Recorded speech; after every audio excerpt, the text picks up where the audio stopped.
Hello. हाँ क्या करो तनी जी? का करी हो 2 किलो आटा लेके सामने बैठल बानी। आटा सा तनी? हाँ तो का करी। ई क्या कहो तनी जी? मजाक करो तनी का हमसे? अब तहरा से हम मजाक कर माय। अच्छा सब छोड़ी और सब सुनाई ठीक बानी ना? और सब ठीक है बा। तू बतावा कहाँ चुपचाप में बरत तारू। कहाँ बरो तनी हम? हाँ घरे बानी रो छोड़ जानी तो का करे का क्या हो? ई कौन हरे? ई कौन नंबर ह?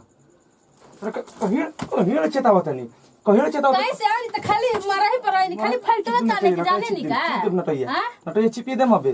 खाली फाइट में ताने आवेला हम मार दी तो का होई? माने ई क्या करले बतिया तड़े बता। बतियात रहनी न केउ से? तोर पेट नहीं भरत, मार दे बाबू फाड़ जी मुंहवा। अबे फाड़ दे। ई कैसे कोई नहीं कि पेट नहीं खे भरत?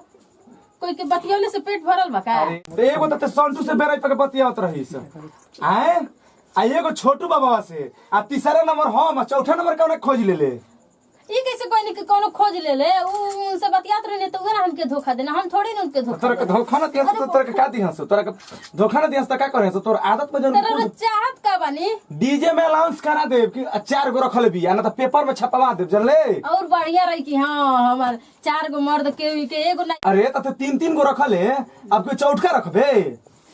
तो जाए साथ नहीं मारत नहीं तो का करी हम बतियाई अब उहो तरह के काटत रहस, उहो काटत रहस तोरा के। खुद हमके छोड़ के गई ना को हम तुम थोड़ी ना रखबे 4-4 गो त तोरा के छोड़ेस न त धरेस। अब जात नियन त डीजे में अनाउंस करावे जानले, तो जाई करवा दी ना त पेपर में छपवा देतनी जानले नु। और बढ़िया रही पेपर में छपवा दे ना तो और बढ़िया रही ताकि हाँ 3-3 गो मर्द के एगो खातिर झंकता हमार तो 3-3 गो हो जाई को हम और हिट हो जाई। बाप रे बाप, जाई और तो हिट हो जीबन रे। तब का जाई तब मुंह करिखा पोत के घूमब चुल्लू भर पानी में डूब के मुंह रे रौरे तो गिर जाए। हमार तो नाम रोशन है कि 8 ओके एगो मेहरारू 3 गो मर्द ओके पूछना ते और 2 गो खोजला 7 गो बराबरी जे सो आए भाई लोग से कह दियो। नमस्कार प्रणाम, हम अनुज यादव हरी। नमस्ते प्रणाम, हम सोना सिंह। और हमनी के वीडियो से कोनो संदेश डाल लेबे, एगो एंटरटेनमेंट वीडियो रहला।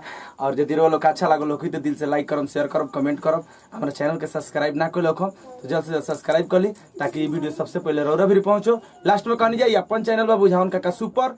यदि आप लोग चाहते हैं तो ई रही सबसे ऊपर।